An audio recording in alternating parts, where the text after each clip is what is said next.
Ele permaneceu através dos tempos. O livro de Deus. A Bíblia.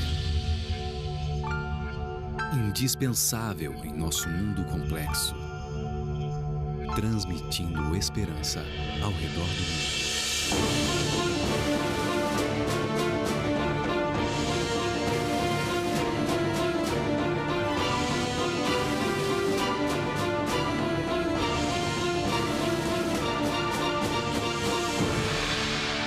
Está escrito, apresentado por Ivan Saraiva. Querido, quando a gente fala a respeito de pastor, o que vem à sua mente? Você sabe que o bom pastor é Jesus, a gente sabe disso.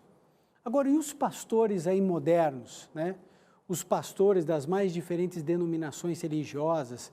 Você pode colocar aí no lugar de pastor o nome bispo, apóstolo, missionário, ou mesmo padre. O que a gente vai falar dos líderes religiosos? Você sabe que nós vivemos uma crise de liderança no meio evangélico e no meio católico.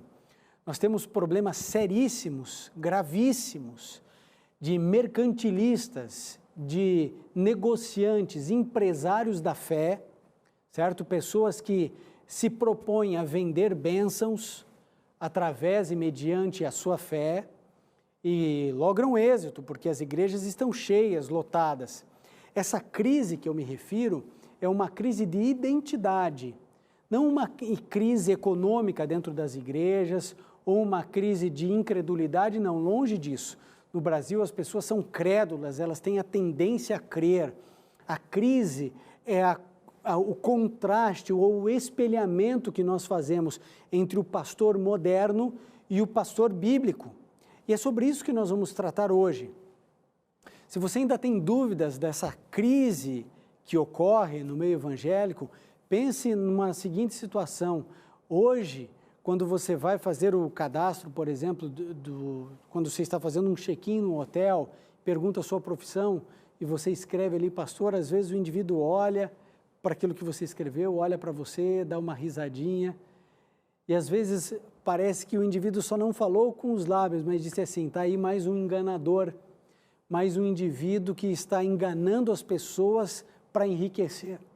Hoje, infelizmente, entre aqueles que são crentes, há muito engano entre os que são crentes, incompreensão, falta de conhecimento. E dentro do grupo daqueles que não são crentes, eles têm dó daqueles que são crentes. Eles dizem, coitados, são crentes, são ignorantes, são enganados, devolvem o dízimo, dão ofertas e ficam enriquecendo líderes religiosos. A situação não é confortável. Há outro problema também. Os líderes, por exemplo, da igreja maior, da maior igreja cristã, que é a Igreja Católica, os padres, quantos, infelizmente, eu digo isso infelizmente, de verdade, infelizmente, estão envolvidos com escândalos?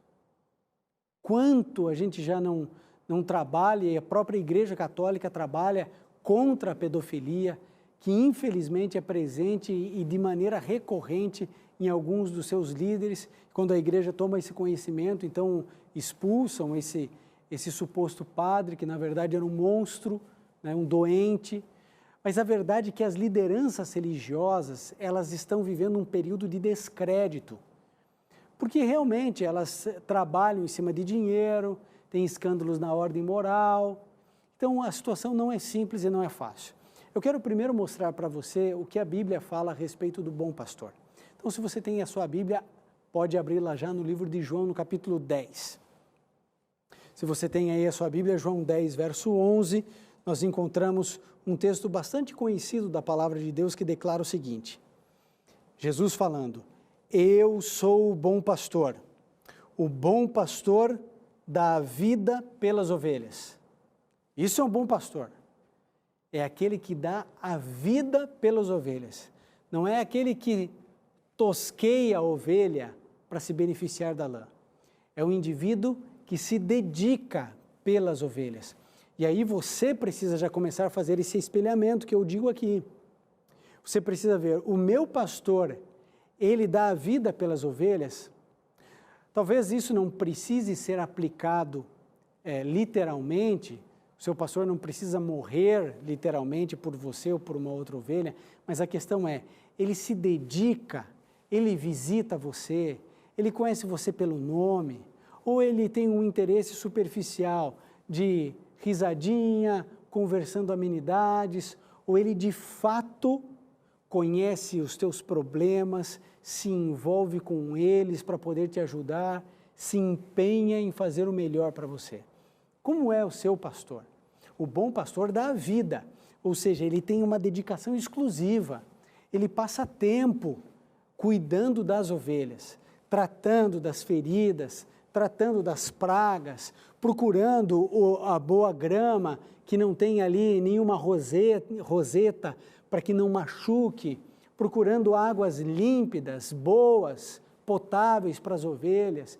Esse é o bom pastor que protege, que conserta ali a cerca do aprisco, que está vigilante enquanto as ovelhas estão dormindo, que conhece o nome das ovelhas. Esse é o bom pastor. E é esse que dá a vida pelas ovelhas. E Jesus é o exemplo do bom pastor. Você quer ver o que mais nós encontramos na Bíblia? Lá no finalzinho da Bíblia, em 1 Pedro, no capítulo 5, no verso 4, veja como Jesus também é apresentado. 1 Pedro 5, verso 4, nós lemos assim: E quando se manifestar o sumo pastor, recebereis a imarcessível coroa de glória. Ora, quem é o sumo pastor? Jesus. Agora, esse texto é importante por uma razão. Se Jesus é o sumo pastor, obviamente é porque existem subpastores. Então não há problema nenhum, dificuldade nenhuma em você chamar um indivíduo que é um pastor, na concepção da palavra, por essa nomenclatura. Você sabe que, infelizmente, por que existe essa crise? Eu tenho algumas ideias dos motivos das crises eu quero apresentar para você. Agora, uma vez que tem o sumo pastor, tem os subpastores. No entanto, eu quero voltar com você lá para João 10. A gente leu o verso 11, eu quero ler o verso 13, e aí eu quero me aprofundar um pouquinho mais nessa crise, e eu acho que esse é um assunto que a gente precisa aprofundar um pouquinho mais. Então vamos lá, tem aí a sua Bíblia, João 10, verso 13, para complementar esse assunto. João, no capítulo 10, verso 13, diz assim: O mercenário foge porque é mercenário e não tem cuidado das ovelhas. Bom, você já reparou que, por exemplo, o pastor, ele tem um certo status, ou bispo, missionário, esse nome já o classifica, por exemplo, padre, né, já o classifica, é o padre Ricardo, é o padre Paulo, é o pastor Luiz, é o bispo tal, é o missionário tal, é o apóstolo tal.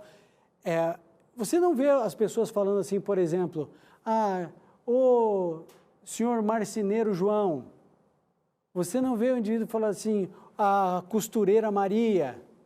A profissão das pessoas, elas, excetuando ali um médico, um advogado, não traz consigo, você não coloca, não é um título, mas pastor, padre, bispo, apóstolo, tudo isso parece que dignifica a pessoa, opa, ele é um pastor. Então, já se reveste com uma autoridade o indivíduo, simplesmente por chamá-lo assim. A diferença é que o indivíduo, para fazer e ser chamado de médico, de doutor, ele precisa passar quantos anos na universidade? Para o indivíduo ser um pastor hoje, dependendo da igreja, ele diz que quer, no outro dia ele já é. Então, uma vez que na concepção popular, no inconsciente coletivo da nossa sociedade, desculpe, o indivíduo, ele já tem esse poder, ele se prevalece desse poder. Eu não sei se você sabe, mas muitos pastores, bispos, missionários e apóstolos, eles cobram para ir ministrar a palavra. Você sabia disso? Acho que sabia. Se você é evangélico, você sabe disso. Você paga para o indivíduo ir lá pregar a palavra de Deus. Já imaginou? Jesus, vem aqui em Jericó, eu vou, mas tem que entregar aí pelo menos 100 mil reais, senão não apareço. Já imaginou uma coisa dessa? Pois é o que acontece. Nós fomos criando um sistema no meio evangélico de mercenários. Agora, eu vou fazer uma pergunta para você. Vou fazer e quero que você preste bem atenção nisso. Quem forma o mercenário? Sabe quem forma o mercenário? É quem paga. Quem formou a indústria da fé e vai trabalhando isso, desses altos cachês de músicos, de pastores, é a própria igreja. Porque quem é que paga? Quem é que paga? Não é a igreja? Então, a igreja paga. E eu vou dizer como é que começou tudo isso. Isso começou de maneira boa. O indivíduo tinha a sua necessidade, ele precisava sobreviver, e aí então ele cobrou os custos da viagem, mais uma oferta. A igreja pegou e começou a dar oferta, e as ofertas começaram a vir. Aí o indivíduo fala assim, não, quer saber, eu não vou viver nessa incerteza não, às vezes pode dar mais uma oferta, às vezes dá menos. O indivíduo fala assim, peraí, eu vou cobrar um valor fixo, pronto, a igreja é bom para a igreja, é bom para mim. E aí então define um valor fixo. Vai passando o tempo, o indivíduo fala assim, eu vou começar a cobrar um pouquinho mais agora para ver se dá certo. E aí deu. E assim foi indo. E hoje, pastores cobram rios de dinheiro. Esses indivíduos que estão na mídia, na internet, na televisão, rádio. Agora, sabe por que eu tenho autoridade para poder falar isso? Porque eu não cobro para ir na sua igreja. Você sabia que o Quarteto Arautos do Rei não cobra para suas apresentações? Sabia disso? Poderia, mas hoje, no contexto em que nós vivemos, não deve. Sabe por quê? Para dissociarmos o falso ministério do ministério puro, para que ninguém pense que de alguma maneira somos mercenários. E eu vou além ainda. Você sabia que quando eu sou orador daqui do Quarteto Arautos do Rei, eu e o quarteto, quando nós viajamos, nem DVDs e CDs nós levamos para vender? Sabia disso? E sabe por que nós tomamos essa decisão? Para que ninguém associe a ministração da pregação e dos louvores com vendas. Para que as pessoas percebam que nós não estamos levando. Às vezes os organizadores do evento, eles mesmos fazem as vendas por eles, para lucro deles. Agora nós não levamos material e não cobramos nenhum centavo. É por isso que nós temos autoridade eclesiástica diante de todo o meio religioso para olhar dentro dos seus olhos e falar assim, olha, nós tentamos com todas as forças manter aquilo que a palavra de Deus diz. Nós saímos de casa, viajamos, passamos às vezes meio ano viajando fora de casa e fazemos isso porque queremos levar o Evangelho, porque é o chamado que Deus nos deu. Então, querido, eu e você precisamos estar atentos a todas essas coisas. Mas eu quero aprofundar ainda mais essa questão. Acompanhe comigo agora 2 Timóteo 4, 3 e 4.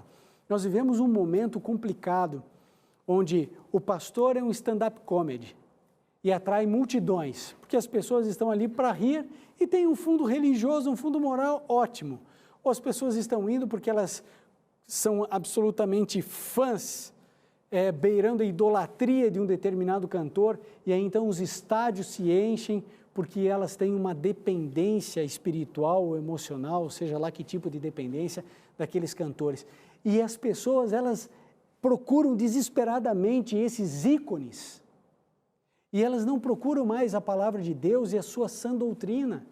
Elas não procuram mais a verdade, elas não procuram mais saber se aquilo que eu faço agrada a Deus ou desagrada a Deus, se o que eu estou fazendo... Querido, o que você acha? O que você acha que é um cristão de fato radical?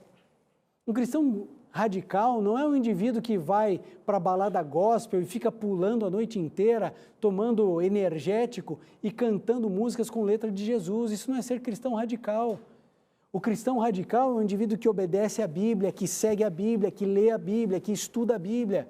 Só que hoje, quando nós apresentamos a verdade, a gente descobre que a verdade incomoda, que a verdade ela é incômoda, que a verdade traz desprazer, porque a pessoa precisa de mudanças e toda mudança dói.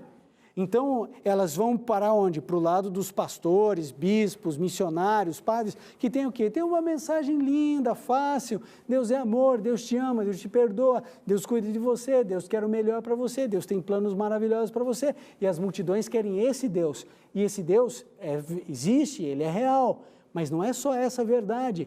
Assim como Ele nos ama, Ele nos perdoa, Ele quer o melhor, Ele tem planos para nós, Ele também tem ordens, Ele também tem mandamentos, Ele também tem proibições, Ele tem exigências e tudo isso está na Bíblia. É por isso que nós precisamos voltar para a Bíblia, estudar a Bíblia cada vez mais. Você quer ver o que o apóstolo Paulo falou para Timóteo sobre as pessoas nos últimos dias? Então acompanhe comigo, 2 Timóteo 4, 3 e 4 diz assim: porque virá o tempo em que não suportarão a sã doutrina, mas tendo coceira nos ouvidos, cercar-se-ão de mestres, segundo suas próprias cobiças, e se recusarão a dar ouvidos à verdade, voltando às fábulas, aos mitos, às tradições.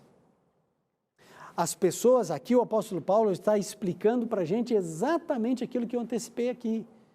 Quem forma o pastor missionário, o padre missionário? Quem forma o pastor show, o padre show? Quem forma isso? A própria igreja. Porque é a igreja quem paga, é a igreja que mantém esse falso evangelho, esses falsos líderes religiosos. É a igreja que criou esse problema.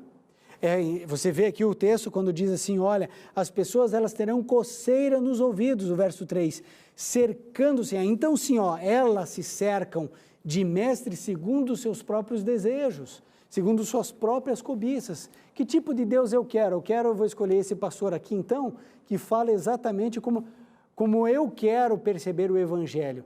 Querido, o evangelho, ele é um só, o evangelho é eterno. O evangelho eu não posso picotá-lo e pegar as partes que mais me interessam. O evangelho é um só e 90% do evangelho não é evangelho, é 100% dele.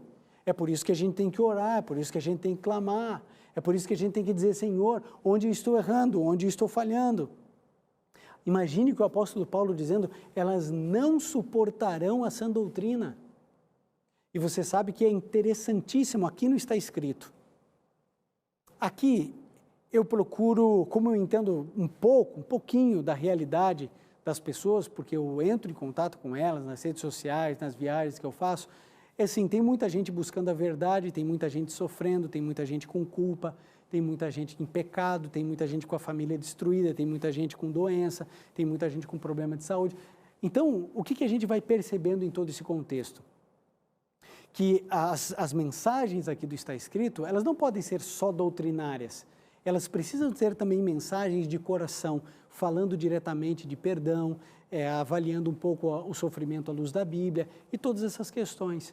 E está tudo certo, mas quando nas redes sociais o sermão aqui é sobre Deus é amor, Deus cuida, Deus protege, Deus ampara, Deus está com você no sofrimento, na dor, você está encurralado, sem saída, Deus te ajuda, Deus te protege, a reação e a interação nas redes sociais, elas explodem. Centenas e centenas e centenas de comentários, compartilhamentos, curtidas, aquele post vai para milhares, centenas de milhares de pessoas, está tudo certo. Mas quando a mensagem ela é uma doutrina, quando ela é uma mensagem bíblica, profunda, aí você vê que a interação é bem menor. Sabe por quê? Porque o meu sofrimento, ele exige de mim muito mais do que a minha busca para o céu, porque eu estou invertendo as coisas, eu estou cuidando daquilo que é passageiro e eu estou esquecendo aquilo que é eterno. Nós deveríamos ter o foco na eternidade, o foco no céu. Não é que a gente vai descuidar das coisas aqui da terra, mas nosso alvo principal é lá. Como eu gostaria de uma mensagem puramente bíblica, doutrinária, impopular, causar mais arrependimento e mais reação nas redes sociais do que uma mensagem também bíblica, mas só dizendo que Deus perdoa você. Isso você já sabe. Eu tenho que ensinar aqui também coisas que você não sabe. Isso eu preciso fazer. Vamos para mais um texto bíblico. Isaías 30, verso 10. Livro de Isaías 30, verso 10, diz assim: dizem aos profetas, não vejais aos profetas, não profetizeis para vós o que é reto, dizei-nos coisas agradáveis e tende para nós enganadoras lisonjas.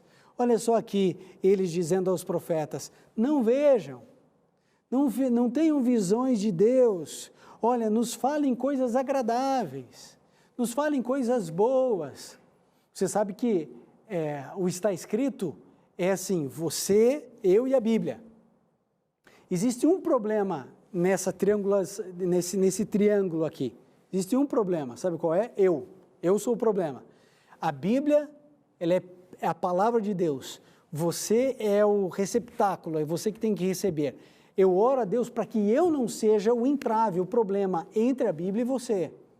O meu objetivo é apresentar a Bíblia e somente a Bíblia e dar liberdade para você escolher se você quer seguir a Deus e a Bíblia ou não. Se você quiser seguir a igreja A, B, C, D ou E ou o seu próprio coração, isso é uma decisão sua, não posso decidir por você. Mas o meu papel é apresentar a Bíblia. Agora, as pessoas, elas não querem a Bíblia, elas querem palavras agradáveis, elas querem profecias de bênçãos, elas querem profecias de felicidade, elas querem profecias, elas querem coisas boas, boas notícias. Agora dizer assim, olha, o que você está fazendo é errado, olha, aquilo que você acreditou a tua vida inteira não está na Bíblia, olha, essa prática litúrgica que existe na sua igreja não tem a menor base na palavra de Deus. Isso as pessoas não querem ouvir. Mas, querido, é meu dever falar isso para você. Há mais um texto na Bíblia, em 1 Coríntios, no Novo Testamento, que eu acho importante a gente apresentar aqui. 1 Coríntios 9, verso 16. Aqui o texto diz assim: contudo, quando anuncio o Evangelho, não tenho do que me gloriar, pois me é imposta essa obrigação. Ai de mim se eu não pregar o Evangelho. Você acha que esse verso se aplica à minha pessoa, ao pastor Ivan? Com toda certeza. Eu sinto exatamente isso aqui que o apóstolo Paulo sentiu. Ai de mim se eu não pregar o Evangelho. Sabe, eu nunca pensei que eu iria trabalhar numa televisão, trabalhar numa rádio, que eu teria, junto com o Está Escrito, aí quase 700 mil seguidores de todas as denominações religiosas. Você acha que quando eu tinha 17 anos e fui estudar 4 anos de teologia, eu tinha noção de que eu estaria exercendo esse ministério hoje? Não tinha a menor ideia, a menor noção. No entanto, hoje eu sei que se Deus me dá essa profunda alegria e felicidade de ministrar a palavra de Deus a milhares, a centenas de milhares de pessoas, também eu tenho uma responsabilidade proporcional. Ai de mim se eu não pregar o Evangelho. Eu tenho que pregar a Bíblia, o Evangelho eterno. Querido, entenda bem o que eu vou dizer. Eu não estou aqui para agradar você. Estou aqui para agradar a Deus e, através de cumprir a vontade de Deus, abençoar a tua vida e salvar você da mentira, do engano, dos erros que têm sido cometidos em nome de Deus. Sabe, pessoas que estão assistindo essa programação, existem pessoas das mais diferentes denominações religiosas. Existem pessoas que não têm religião nenhuma. É meu dever exortar a todos vocês e falar, Deus ama, Deus se preocupa, Deus perdoa, Deus está aí ao seu lado, Ele quer você do lado dEle, mas tem uma coisa muito importante que você precisa saber. Exatamente porque Ele é tudo isso e Ele ama tanto você, é que Ele não quer deixar você enganado. Pare para pensar, de 0 a 100, qual a possibilidade ou a probabilidade de você estar enganado na igreja onde você está? Existe alguma probabilidade? 1%? Vamos imaginar isso, você tem 99% de chance ou de certeza de que onde você está é um lugar de Deus. Você tem 99%, é um bom número, é uma boa porcentagem ou não é? 99%, é bom. Agora, se você tem 1% de dúvida, 0,5% de dúvida, é seu dever mergulhar para ver se esse 1% diminui e zera ou se esse 1% vai ficando em 2, 5, 10, 15. Agora, você só vai saber isso se você estudar a Bíblia, se você estudar cada vez mais a palavra de Deus. Ai de mim se eu não pregar o Evangelho. É meu dever pregar o Evangelho. Sabe qual é o seu dever? Também pregar o Evangelho. Mas eu vou além ainda com você agora. Já imaginou se você ou eu estivermos ensinando um Evangelho errado? Já imaginou se nós estivermos promovendo o erro? Você já imaginou o tamanho da responsabilidade que eu tenho, que você também tem? Porque eu estou falando para milhares de pessoas, mas você fala para uma, e uma pessoa valeu o sangue de Cristo na cruz. Então eu quero dizer uma coisa para você, querido, do fundo do meu coração, de verdade. Eu e você precisamos ter muita certeza e confiança naquilo que nós defendemos. Muita convicção. Uma coisa eu posso dizer para você. Sabe qual é a minha convicção? A Bíblia, a palavra de Deus.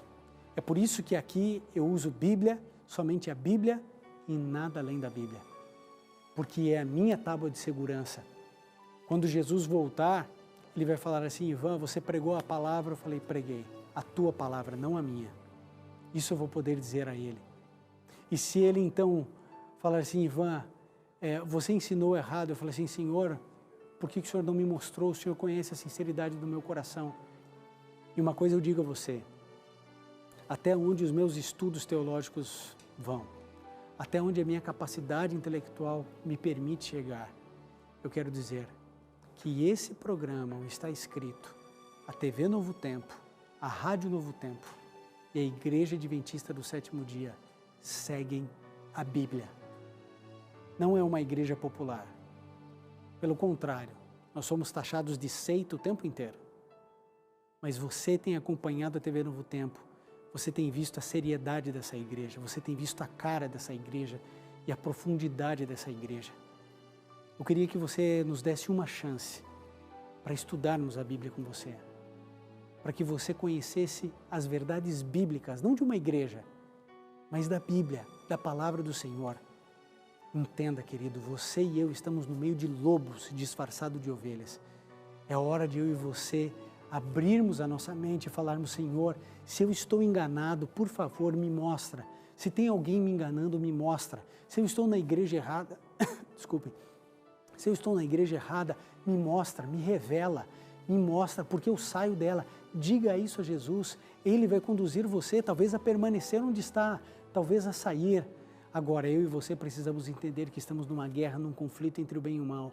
Nós precisamos compreender do fundo do nosso coração que eu e você podemos sim estarmos sendo enganados, e é a hora de nós abrirmos os nossos olhos.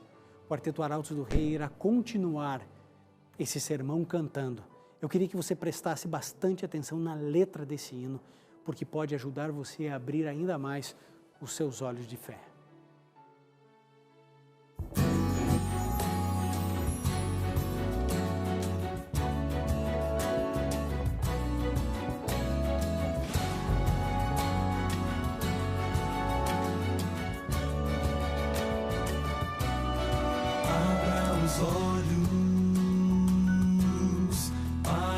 Chega e o que virá, que seus ouvidos sejam atentos ao que escutar. Falsos profetas hipócritas trazem mensagens que parecem bênção de Deus.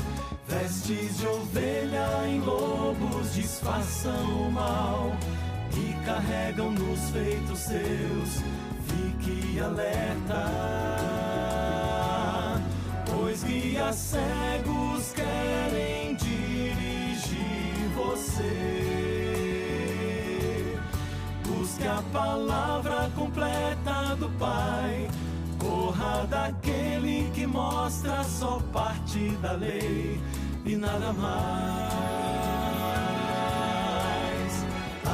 Verdades que não são relativas, verdades que devem ser vividas, verdades a serem resgatadas pelo meu agir. Jesus, e Ele é a verdade e a vida, o único caminho de acesso ao Pai. E o que Ele diz é a verdade e é absoluta. O amor é a verdade completa e eterna, enfim.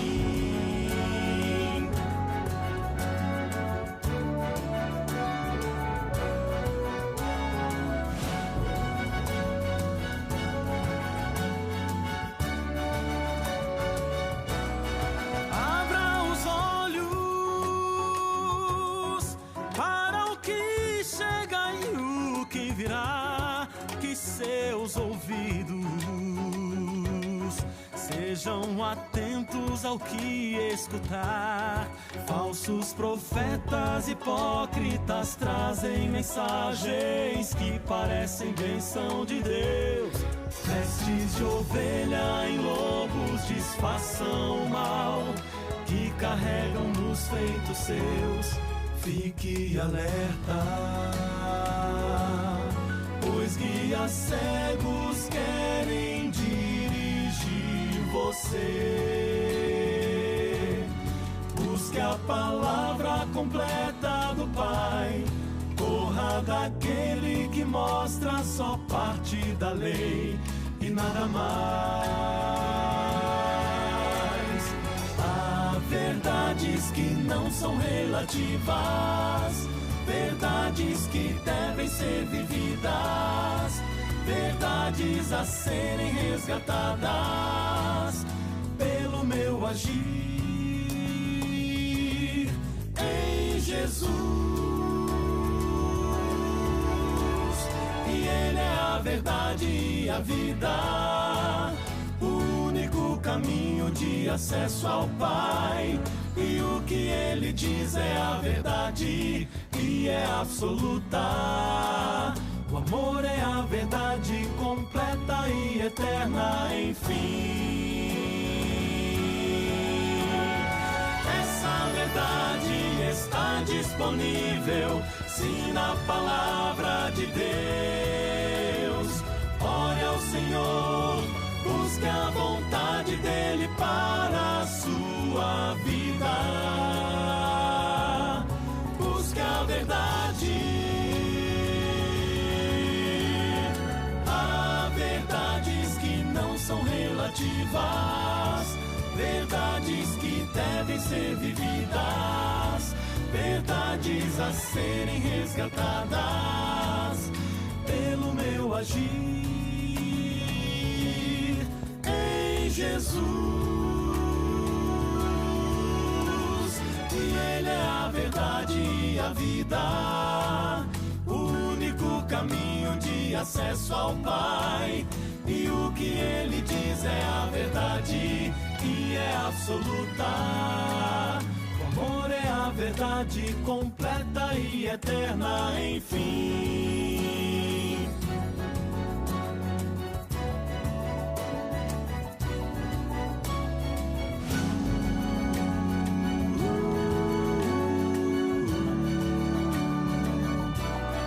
Busque a verdade.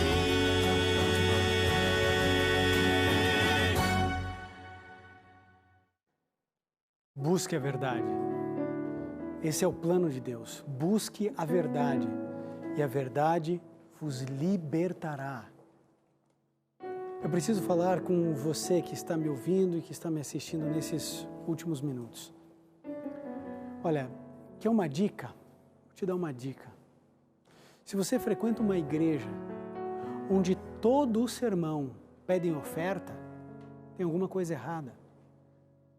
Se toda a mensagem do bispo, do apóstolo, do missionário volta ou joga você para uma aplicação de pedir dinheiro, tem alguma coisa errada. Se a sua igreja não está colocando esperanças dentro do seu coração para a eternidade, tem alguma coisa errada. Se as esperanças que a sua igreja coloca sobre você é só para essa vida, tem alguma coisa errada. Sabem, Jesus Cristo, Ele disse assim: nesta vida tereis aflições, mas tende bom ânimo, eu venci o mundo. Tenha um bom ânimo. A gente passa por lutas aqui nessa terra, sofrimentos e angústias. Ninguém aqui nessa terra vive sem sofrer. Todos nós sofremos, todos nós. A nossa esperança está na volta de Jesus, no retorno dele a essa terra. A esperança bíblica não está aqui para esse mundo. O Apocalipse diz que vai daqui para pior. É a hora, querido, de eu e você entendermos a Bíblia. O meu apelo para você, estude a Bíblia e ela vai te libertar. Se puder, feche seus olhos, vamos juntos orar. Querido Pai, não permita que nenhum desses meus queridos irmãos que estão ouvindo ou assistindo essa mensagem seja enganado. Permita, Senhor, que cada um deles possa estudar a Tua palavra, conhecer o Senhor, estar perto de Ti.